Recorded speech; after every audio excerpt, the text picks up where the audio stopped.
வணக்கம் மக்களே. சாரதி கட்டுமான நிறுவனம் உங்களை அன்புடன் வரவேற்கிறது. கட்டுமானம் தொடர்பான ஆலோசனைகளை உடனுக்குடன் பெற இணைந்திருங்கள். வீடு கட்டும் முன் பின்பற்ற வேண்டிய ஒரு சில வழிமுறைகளை பற்றி பார்த்து கொண்டிருக்கின்றோம்.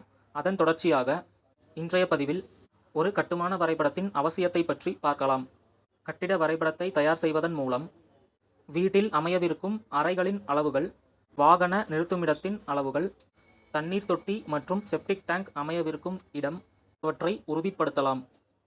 மேலும் உங்கள் வீட்டைச் சுற்றி காற்றோட்டத்திற்காகவும் வெளிச்சத்திற்காகவும் எவ்வளவு இடம் விட வேண்டும் என்பதையும் அறியலாம். உங்கள் கட்டிட வரைபடத்திலிருந்து கட்டுமான பொருட்களின் அளவுகளை கணக்கிடுவதோடு எத்தனை வேலையாட்கள் தேவைப்படுவார்கள் என்பதையும் அறியலாம். இவ்வாறு கணக்கிடுவதால் தேவையற்ற செலவுகள் குறையும். உங்கள் இல்லத்தை எங்களின் மூலமாக கட்ட வேண்டும் என்று நீங்கள் நினைத்தால் உடனே அழைக்கவும். இந்த தகவல் உங்களுக்கு பயனுள்ளதாக இருந்தால் எங்கள் சேனலை லைக் பண்ணுங்கள், ஷேர் பண்ணுங்கள், சப்ஸ்கிரைப் பண்ணி பக்கத்தில் அந்த பெல் ஐக்கானையும் ப்ரெஸ் பண்ணிடுங்க. இப்போ தான் நாங்கள் போடுற வீடியோஸ் உங்களை வந்து சேரும். மீண்டும் மற்றொரு பதிவில் சந்திக்கலாம். நன்றி.